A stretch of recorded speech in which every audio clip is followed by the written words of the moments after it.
May the words of my lips and the meditations of all our hearts be acceptable in your sight, O Lord, our rock and our Redeemer. Amen. I talk about the importance of broadcasting our services a great deal. So perhaps it will be a surprise to you when I admit that I haven't actually been watching many services online over the course of the COVID-19 pandemic. And first its closure of churches, and now its ongoing limitation on the services that we can conduct in person. In fact, apart from the services I've been editing for St Mary's, East Barnet, where I've been trying with a sort of 90% success rate to edit out all the bits where I've misspoken embarrassingly in a sermon, or dropped a vital piece of computer equipment halfway through, or heard a child demanding something from the living room and then said something rude in response. Apart from those chopping out editing activities, I've only watched one online service since March the 15th.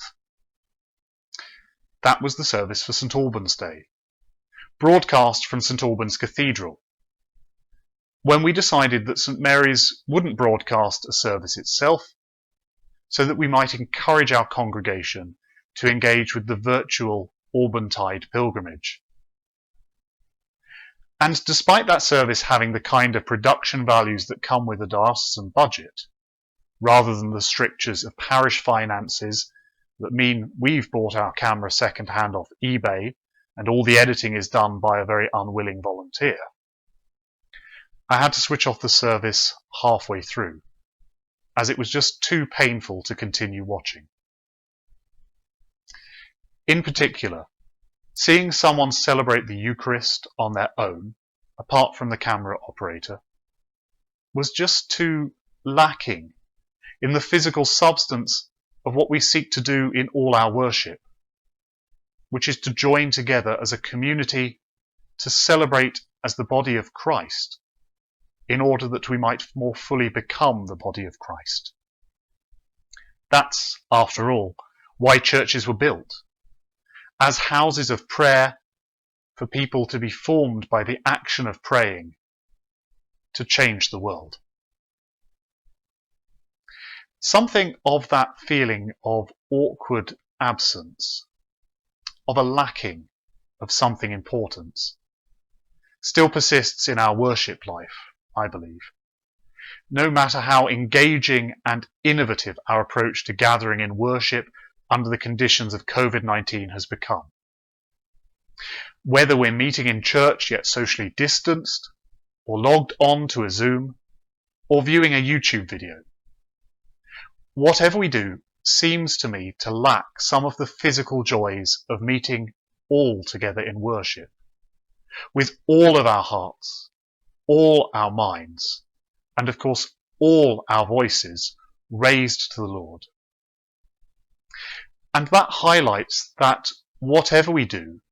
exists as an uneasy compromise of accessibility.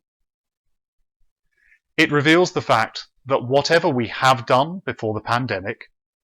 was actually under the same condition,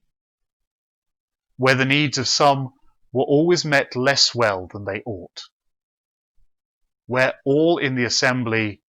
are not now, and were not then, able to be together in equality.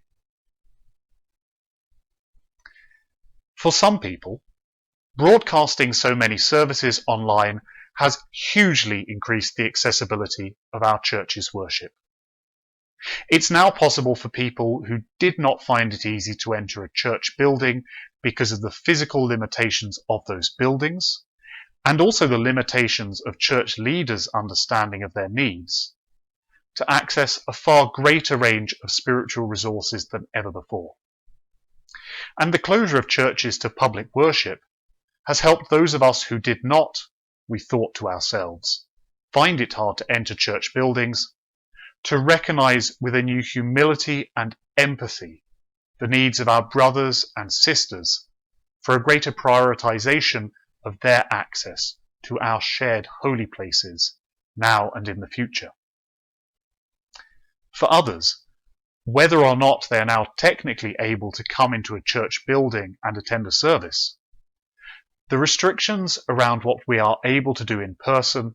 have made the church far less accessible through barriers of organisation, technological familiarity, income, and the availability of their time. We are trying so hard, and yet this reveals what we cannot do. We are both doing new, exciting, excellent things with our church's mission and ministry under difficult circumstances, and we are also able to lament that we cannot gather together as we would once have wished to, or to pretend any longer that our approach to the accessibility of church worship was one of perfect inclusion, let alone of the equality that we should be seeking and which lies far beyond this inclusion. To have been driven out of our church buildings for a shorter or a longer time due to the COVID-19 pandemic is also to have been driven out of that way of thinking that allowed us to say we are, in those buildings, open and welcoming to all. It should perhaps cause us to re-examine how comfortable we became, seated in the courts of our temples and calling other people to come in to us when we could have been going out to them. The mixed emotional legacies of the way the COVID-19 pandemic have affected church communities remind me of the story of the building of the temples in the Hebrew Bible. Because, of course, Solomon's temple, the place he built for the people of Israel, and all the vulnerable who came to the land in order to intercede with God, Solomon's surety of his own place of honour before the Lord, that did end up as a heap of ruins. It was destroyed by the troops of Nebuchadnezzar,